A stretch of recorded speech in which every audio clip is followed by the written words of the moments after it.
दोस्तों, 12 अप्रैल 2026 की वो सुबह भारतीय संगीत की दुनिया पर ऐसा साया बनकर छाई जिसे शायद कभी भुलाया नहीं जा सकेगा।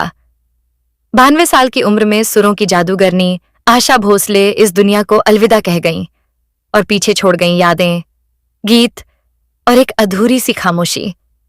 लेकिन दोस्तों, ये सिर्फ एक महान सिंगर के जाने की खबर नहीं है। ये एक ऐसी जिंदगी का अंत है जो बाहर से चमकती रही लेकिन अंदर से हर पल टूटती रही। आज हम आपको दिखाएंगे उस चमक के पीछे छिपा अंधेरा, उन कहानियों से रूबरू कराएंगे जिन्हें हमेशा दबा दिया गया। ये कहानी है एक ऐसी लड़की की जिसने छोटी सी उम्र में जिम्मेदारियां उठाईं, हर रिश्ते को निभाने की कोशिश की, लेकिन बदले में अक्सर दर्द ही पाया। दुनिया ने उनकी हंसी देखी, उनकी बेबाकी की तारीफ की, उनके गानों पर झूमी, पर किसी ने ये नहीं देखा कि उसी हंसी के पीछे कितनी तकलीफ छुपी थी, कितने सवाल थे और कितनी तन्हाई। कभी उन्हें समझा नहीं गया, कभी उन्हें अपनाया नहीं गया, और जब वक्त ने उन्हें कमजोर किया तब हालात ने उन्हें और अकेला कर दिया। तो दोस्तों, आज की ये कहानी सिर्फ सुनने के लिए नहीं है, इसे महसूस करना होगा, क्योंकि आज हम बात करेंगे आशा भोसले के उन अनसुने किस्सों की जिनमें दर्द भी है, सच्चाई भी, और एक ऐसी जिंदगी का सच जो हर किसी को सोचने पर मजबूर कर देगा। इस रुला देने वाले सफर की शुरुआत उनके उसी बचपन से हो जाती है जिसे लोग बहुत खुशनसीबी मानते हैं। दीनाना मंगेशकर जैसे महान संगीतकार के घर जन्म लेना किसी वरदान से कम नहीं लगता। लेकिन जब आशा महज 9 साल की मासूम बच्ची रही, तभी उनके पिता का साया उनके सिर से हमेशा के लिए उठ गया। घर की पूरी जिम्मेदारी और संगीत की विरासत का पूरा बोझ रातों रात बड़ी बहन लता मंगेशकर के कंधों पर आ गिरा। पिता के जाने के बाद मंगेशकर परिवार का पूरा माहौल एक सख्त अनुशासन में बदल गया। लता जी ने पूरे परिवार को एक मुखिया की तरह संभाला, लेकिन इस वजह से आशा को अपना बचपन मारना पड़ा। उन्हें हमेशा अपनी बड़ी बहन के विशाल साये में दबकर रहना पड़ा। उनके अंदर का वह विद्रोही और चुलबुलापन उस घुटन भरे माहौल में सांस लेने के लिए तड़पने लगा। अपनी इसी घुटन और किसी भी कीमत पर आजादी पाने की चाहत में आशा ने अपनी जिंदगी का सबसे पहला और शायद सबसे खतरनाक कदम उठा लिया। सिर्फ 16 साल की कच्ची और नासमझ उम्र में उन्हें एक ऐसे इंसान से प्यार हो गया जो हर लिहाज से उनके लिए गलत इंसान रहा। वो शख्स गणपतराव भोसले रहे, जो उम्र में आशा से पूरे 15 साल बड़े यानी 31 साल के रहे, और वह लता मंगेशकर के ही पर्सनल सेक्रेटरी का काम करते। जब यह खबर मंगेशकर परिवार में पहुंची तो वहां एक भयंकर तूफान आ गया। लता जी ने साफ शब्दों में चेतावनी दे दी कि अगर आशा ने यह शादी की तो वह अपनी बहन से जिंदगी भर बात नहीं करेंगी और उसके लिए मंगेशकर परिवार के दरवाजे हमेशा के लिए बंद हो जाएंगे। लेकिन कच्चे उम्र के उस अंधे प्यार और आजादी की जिद में आशा ने किसी की एक न सुनी। उन्होंने अपने पूरे परिवार से बगावत कर दी और घर से भागकर गणपत राव से शादी रचा ली। उन्हें लगा कि जिस पिंजरे में वह अब तक कैद रही, यह इंसान उन्हें वहां से निकालकर एक खुली और प्यार भरी दुनिया में ले जाएगा। पर उनकी यह सोच बहुत जल्द एक खौफनाक सपने में बदल गई। शादी के कुछ ही महीनों बाद गणपत राव का असली और खूंखार चेहरा आशा के सामने आ गया। वो इंसान आशा को अपनी पत्नी नहीं बल्कि सिर्फ और सिर्फ पैसा छापने की एक मशीन समझने लगा। एक तरफ आशा को छोटी उम्र में ही रिकॉर्डिंग स्टूडियो के चक्कर काटने पड़ते, दिन रात मेहनत करके गाना पड़ता, और दूसरी तरफ घर वापस लौटने पर उन्हें अपने उसी पति की गालियां और मारपीट सहनी पड़ती। गणपत राव का मिजाज बहुत ही शक्ति और दरिंदगी भरा रहा। वे बात पर आशा के चरित्र पर उंगली उठाते। अगर स्टूडियो में किसी संगीतकार या गायक ने आशा से हंसकर बात कर ली तो घर आने पर आशा को इसकी बहुत भयानक सजा भुगतनी पड़ती। 11 सालों तक आशा ने इस नर्क को खामोशी से बर्दाश्त किया। उन्होंने यह सब सिर्फ इसलिए सहा क्योंकि वह तब तक बच्चों की मां बन चुकी थी और अपने बच्चों का भविष्य नहीं बिगाड़ना चाह रही थी। पर्दे में रहने दो, पर्दा ना उठाओ, पर्दा जो उठ गया। पर जुल्म सहने की भी एक हद होती है। एक दिन गणपत राव ने सारी इंसानियत को ताक पर रख दिया। उन्होंने आशा के हाथों से उसकी सारी खून पसीने की कमाई छीन ली, उन्हें बहुत बुरी तरह पीटा और आधी रात को घर से बाहर धक्के मारकर निकाल दिया।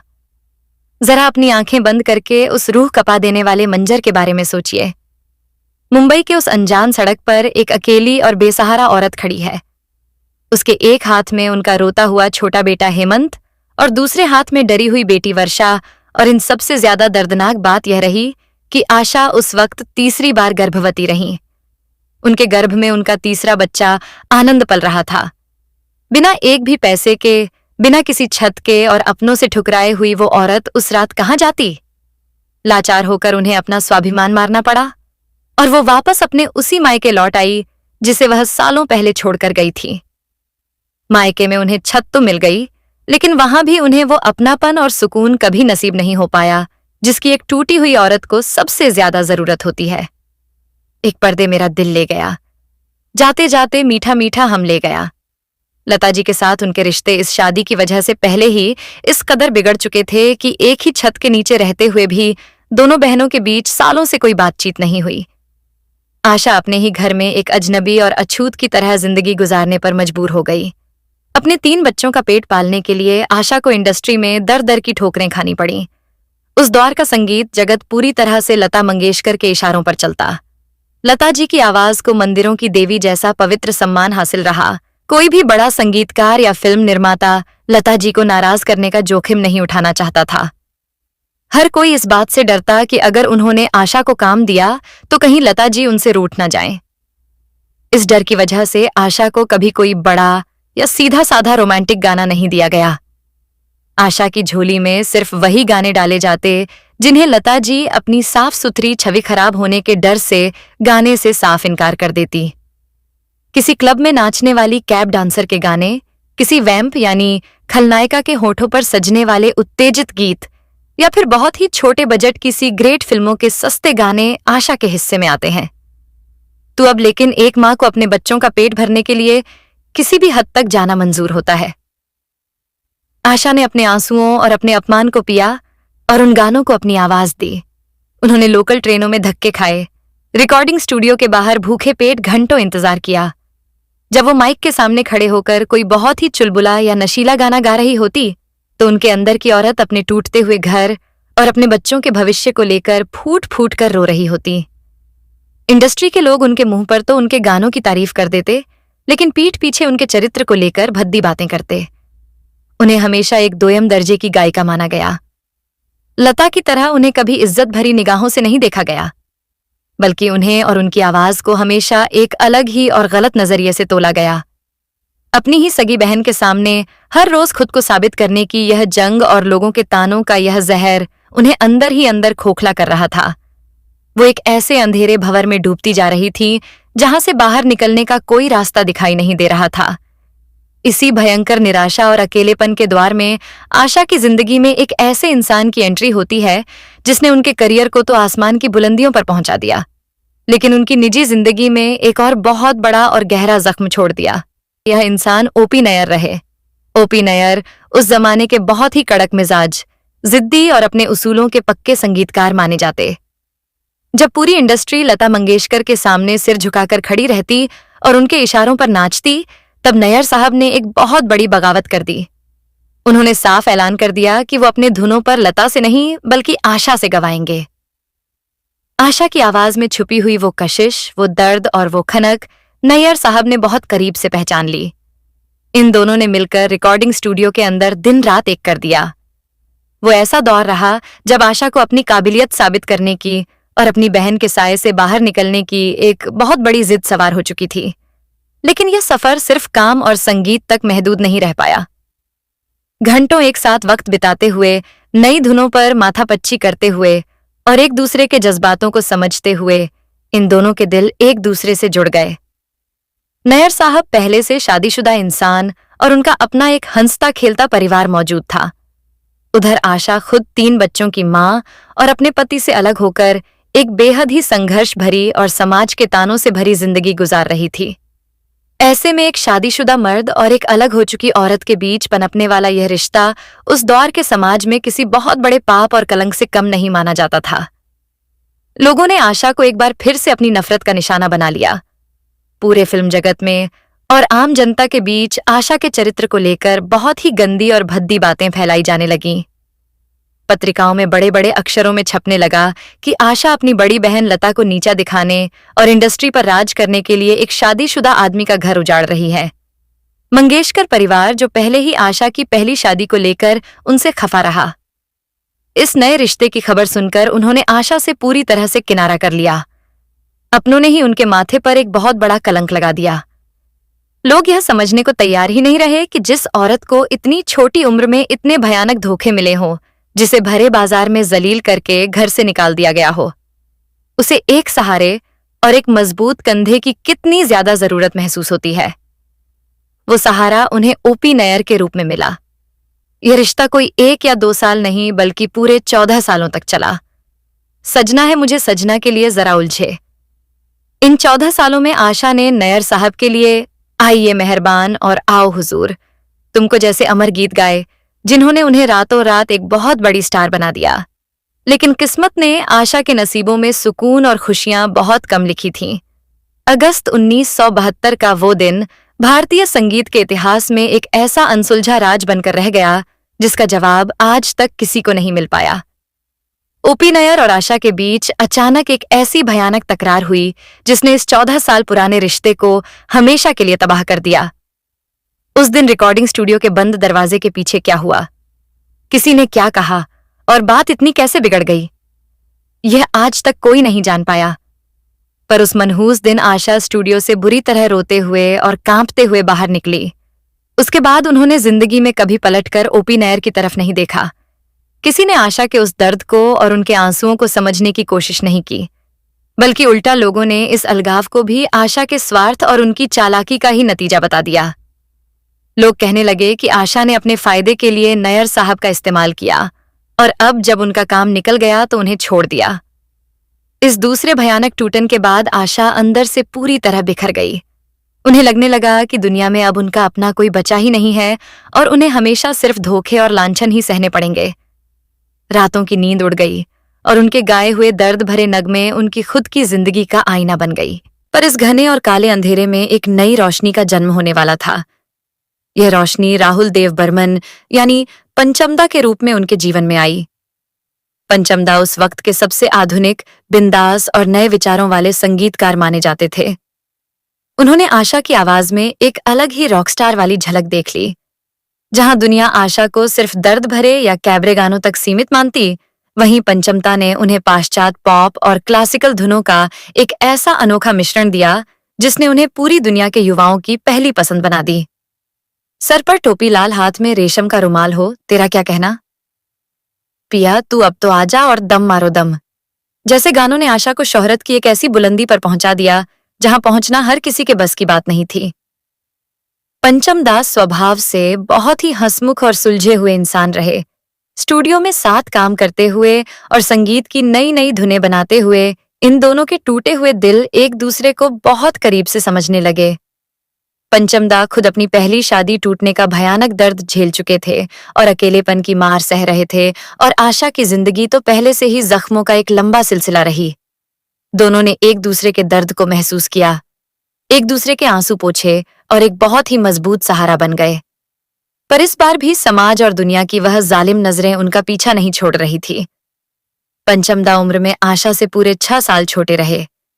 उस पुराने और रूढ़िवादी दौड़ में एक तलाकशुदा और 3 बच्चों की मां का अपने से 6 साल छोटे आदमी से इश्क फरमाना और उसके साथ जिंदगी बिताने का फैसला करना एक बहुत बड़ा बवाल बन गया था। लोगों ने एक बार फिर से आशा के आचरण और उनकी नीयत पर भयंकर लांछन लगाने शुरू कर दिए। फिल्म पत्रिकाओं में उनके बारे में घटिया और ओछी बातें छापी जाने लगीं। समाज के ठेकेदारों ने कहा कि आशा अपने करियर को बचाने और अपनी उम्र को छुपाने के लिए एक नौजवान और उभरते हुए संगीतकार को अपने जाल में फंसा रही है। ये भी अफवाह फैलाई गई कि वह पंचमदा के पैसों और उनके रुतबे का फायदा उठाना चाहती है। तू है वही दिल में जिस हर कोई उन्हें घर तोड़ने वाली और एक स्वार्थी औरत साबित करने पर तुला रहा। एक मां होने के नाते आशा को अपने बच्चों के भविष्य और समाज के इन तानों के बीच एक बहुत ही भयानक जंग लड़नी पड़ रही थी। उनका बड़ा बेटा हेमंत और बेटी वर्षा अब बड़े हो रहे थे और उनके कानों तक भी यह सारी जहरीली बातें पहुंच रही थीं। आशा को अपने बच्चों को भी समझाना पड़ता और दुनिया की गालियां भी सुननी पड़ती। लेकिन इन सारे तानों और बदनामियों को हमेशा के लिए दरकिनार करते हुए साल 1980 में दोनों ने समाज की परवाह किए बिना एक दूसरे के साथ जीने मरने की कसम खाई और शादी रचा ली। शुरुआत के कुछ साल इन दोनों की जिंदगी बहुत ही खूबसूरत और खुशहाल गुजरे। ऐसा लगने लगा जैसे इस औरत को आखिरकार इतनी तकलीफों और आंसुओं के बाद वो मुकम्मल जहान और वो सुकून मिल गया जिसकी तलाश में वह अपनी आधी जिंदगी दर दर भटकती रही। पंचमदा ने आशा के बच्चों को भी बहुत प्यार दिया और एक असली पिता की तरह उन्हें अपनाया। घर में हंसी जाक गूंजने लगा और संगीत की महफिलें सजने लगीं। पर भगवान ने उनकी किस्मत में यह खुशी भी ज्यादा दिन के लिए नहीं लिखी। 80 के दशक का आखिरी दौर आते आते वक्त ने एक बार फिर करवट ली और यह करवट बहुत ही खौफनाक साबित हुई। पंचमदा का करियर अचानक ढलान पर आने लगा। इंडस्ट्री में नए संगीतकारों की पूरी फौज आ गई और पंचमदा की धुनों को पुराना मानकर उन्हें फिल्मों से बाहर का रास्ता दिखाया जाने लगा। जो बड़े बड़े निर्माता और निर्देशक कल तक उनके स्टूडियो के बाहर हाथ बांधे खड़े रहते, उन्होंने पंचमदा का फोन उठाना तक बंद कर दिया। इस भयानक नाकामी और बेइज्जती ने पंचमदा को अंदर तक तोड़कर रख दिया। वह एक बहुत ही संवेदनशील कलाकार रहे और अपने इस हार को बर्दाश्त नहीं कर पाए। यह वही वक्त रहा जब उन्होंने अपने इस अवसाद और इस बेइज्जती को भुलाने के लिए शराब का बहुत गहरा सहारा ले लिया। पंचमदा का बर्ताव पूरी तरह से बदलने लगा और उनके घर का माहौल एक बार फिर उसे पुराने और दर्दनाक नर्क में तब्दील होने लगा जिसे आशा सालों पहले पीछे छोड़कर आई थी। पंचमदा की तेजी से गिरती सेहत, उनकी हताशा और उनके दिन रात की शराब की लत की वजह से दोनों के बीच बहुत गहरी दूरियां बढ़ने लगीं। आशा को अब इस उम्र में अपने जवान होते बच्चों के भविष्य, उनकी पढ़ाई और उनके अपने बचे कुचे करियर की भी चिंता सताने लगी। वो एक तरफ अपने पति को शराब के गर्द में डूबते हुए देख रही थी और दूसरी तरफ अपने बच्चों को संभाल रही थी। जब हालात बिल्कुल बेकाबू हो गए तब मजबूर होकर और रोते हुए दिल के साथ आशा ने पंचमदा के उस घर को छोड़ दिया और अपने बच्चों के साथ एक अलग फ्लैट में रहने लगी। हालांकि वह रोज पंचमदा के घर जाती, उनके लिए अपने हाथों से खाना पकाती, उनकी दवाइयों का ध्यान रखती और उनका पूरा ख्याल रखती। पर लोगों को और पत्रकारों को तो सिर्फ गसिप और मसाला चाहिए होता है। लोगों ने इस दूरी को भी अपने हिसाब से तोड़ मरोड़ कर पेश करना शुरू कर दिया। दुनिया ने आशा को एक ऐसी मतलबी औरत करार दे दिया जो बुरे वक्त में अपने पति का साथ छोड़कर भाग गई। किसी ने यह नहीं देखा कि वो औरत रोज अपने पति के पास जाकर उसके आंसू पोंछती है। लोगों की नजरों में वो फिर से एक मुजरिम बन गई।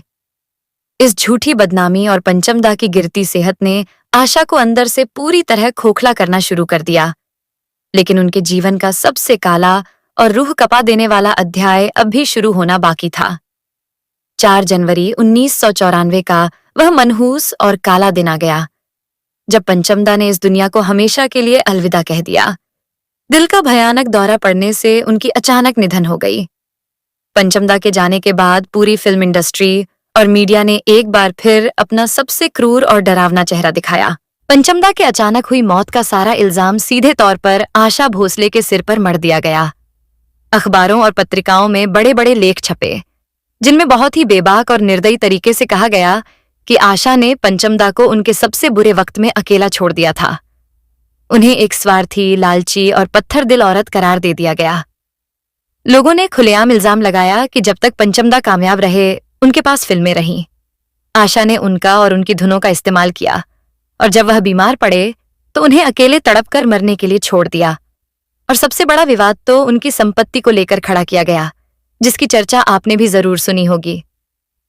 हर तरफ ऐसी झूठी और जहरीली खबरें फैला दी गईं कि आशा भोसले ने चालाकी से आर.डी. बर्मन की सारी संपत्ति, उनका पैसा और उनके बैंक अकाउंट अपने मरने से ठीक पहले अपने नाम करवा लिए। कहा गया कि जब पंचमदा अपनी आखिरी सांसें ले रहे थे तब आशा उनकी दौलत समेटने में लगी थी। ये इल्जाम इतने भयानक, घटिया और दिल चीर देने वाले रहे कि इन्होंने आशा की पूरी आत्मा को छलनी कर दिया। इन आरोपों से पूरी तरह टूटकर एक दिन खुद आशा जी ने इस कड़े और नंगे सच का खुलासा किया। उन्होंने नम आंखों से और रोते हुए इस दुनिया को बताया कि लोग जिस दौलत और संपत्ति की बात कर रहे हैं वह तो सालों पहले ही उनकी नाकामी के दिनों में खत्म हो चुकी है। जब आर.डी. बर्मन का निधन हुआ उस वक्त जब उनकी तिजोरी खोली गई तो उसमें सिर्फ 10 से 20 रुपए ही बचे।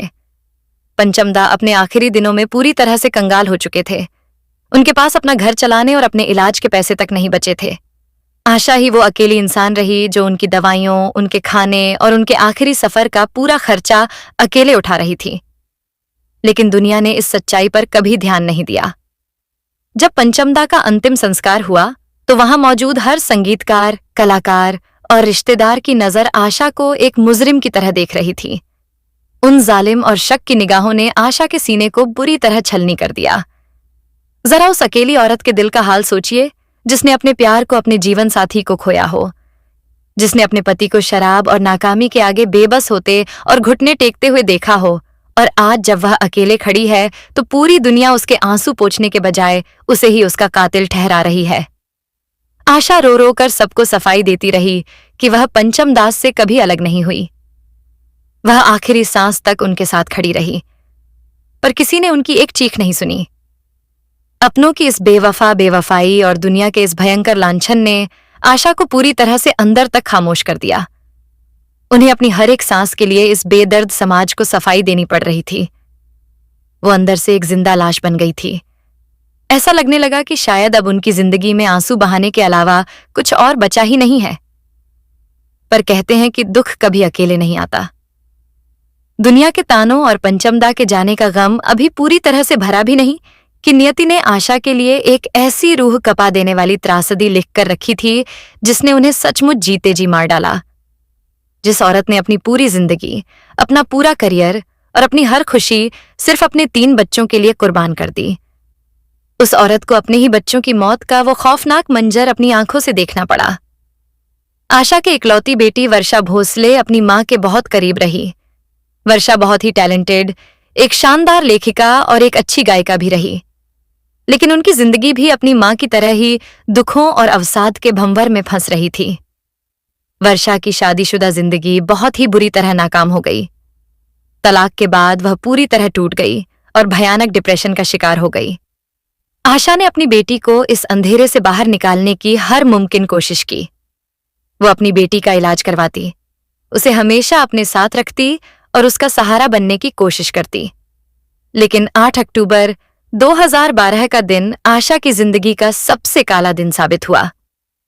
उस दिन आशा एक कॉन्सर्ट के सिलसिले में सिंगापुर में मौजूद रहीं। तभी उन्हें मुंबई से एक फोन आया जिसने उनके पैरों तले जमीन खिसका दी। फोन पर खबर मिली कि 56 साल की वर्षा ने मुंबई के उसी परेड रोड वाले फ्लैट में खुद को गोली मारकर आत्महत्या कर ली है। जरा उस मां के दिल की हालत सोचिए जो 7 समंदर पार बैठी है और उसे खबर मिलती है कि उसकी बेटी का खून से लथपथ शरीर उसी के घर में पड़ा है। आशा तुरंत अगली फ्लाइट पकड़कर मुंबई लौटी। जब उन्होंने अपनी बेटी के उस निर्जीव शरीर को देखा तो उनके मुंह से एक आवाज तक नहीं निकल पाई। उनकी आंखों के आंसू जैसे हमेशा के लिए सूख गए। ये एक मां के लिए सबसे बड़ी हार मानी जाती है, जब उसे अपने ही जवान बच्चों को कंधा देना पड़े। आशा ने अपनी पूरी जिंदगी दुनिया से लड़ाई की ताकि उनके बच्चों को कोई तकलीफ ना पहुंचे, लेकिन उनकी अपनी ही बेटी ने जिंदगी से हार मानकर मौत को गले लगा लिया। मीडिया ने इस भयानक मौके पर भी आशा को नहीं बख्शा। वर्षा की आत्महत्या को लेकर भी कई तरह के विवाद खड़े हो गए। लोगों ने कहना शुरू कर दिया कि आशा अपनी बेटी को वक्त नहीं दे पाई, या फिर मंगेशकर परिवार के आपसी झगड़ों ने वर्षा को आत्महत्या करने पर मजबूर कर दिया। एक मां जो अपनी बेटी की चिता के सामने खड़ी है, उसे कैमरे घुसा घुसाकर भद्दे सवाल पूछे जाने लगे। इस घटना ने आशा की बची कुची रूह को भी पूरी तरह से जलाकर राख कर दिया। लेकिन इस दर्दनाक सफर का अंत यही नहीं हुआ। वर्षा के जाने की मुश्किल से 3 साल ही बीते कि भगवान ने आशा से उनका सबसे बड़ा बेटा हेमंत भी छीन लिया। हेमंत भोसले भी संगीत की दुनिया में अपना नाम कमाना चाहते थे। उन्होंने कुछ फिल्मों में संगीत भी दिया, लेकिन उन्हें वह कामयाबी कभी नहीं मिल पाई जिसकी उन्हें उम्मीद रही। अपनी असफलताओं और पारिवारिक तनाव से दूर भागकर हेमंत स्कॉटलैंड में जाकर बस गए। वहां उन्हें कैंसर जैसी भयानक बीमारी ने जकड़ लिया। साल 2015 में कैंसर से लड़ते हुए हेमंत ने भी इस दुनिया को अलविदा कह दिया। अपनी आंखों के सामने अपने 2 जवान बच्चों को खोने का दुख किसी भी इंसान को पागल कर देने के लिए काफी होता है। आशा की उम्र तब 80 के पार हो चुकी थी। उस ढलते उम्र में जब इंसान को अपने बच्चों के सहारे की सबसे ज्यादा जरूरत होती है, तब वो अकेली औरत अपने बच्चों के जाने का मातम मना रही थी, जिस आवाज ने पूरी दुनिया को झूमने पर मजबूर कर दिया। उसी आवाज में अब सिर्फ एक खौफनाक सन्नाटा और मौत का मातम पसरा दिखाई दिया। दुनिया वाले उनके गाए हुए पिया तू अब तो आजा पर नाच रहे थे और वह बंद कमरे में अपने बच्चों की तस्वीरें सीने से लगाए फूट फूट कर रो रही थी। इन सारे पारिवारिक दुखों के अलावा उनके बुढ़ापे में उनकी जिंदगी एक और नए विवाद पर अखाड़ा बन गई। यह विवाद उनके नाती पोतों और परिवार के बीच हुई संपत्ति को लेकर शुरू हुआ। मीडिया में अक्सर ऐसी खबरें छपती रहीं कि आशा जी की पोती जनाई भोसले और परिवार के बाकी सदस्यों के बीच प्रॉपर्टी और रॉयल्टी के पैसों को लेकर अंदरूनी खींचातानी मची हुई है। परिवार के आपसी क्लेश और मंगेशकर परिवार के साथ उनके उस पुरानी और ठंडी जंग ने उनके बुढ़ापे को भी सुकून से जीने नहीं दिया। अपनी जिंदगी के आखिरी सालों में जब इंसान सिर्फ शांति चाहता है, तब आशा जी को कोर्ट कचहरी वकीलों और पारिवारिक राजनीति के बीच घिसटना पड़ा।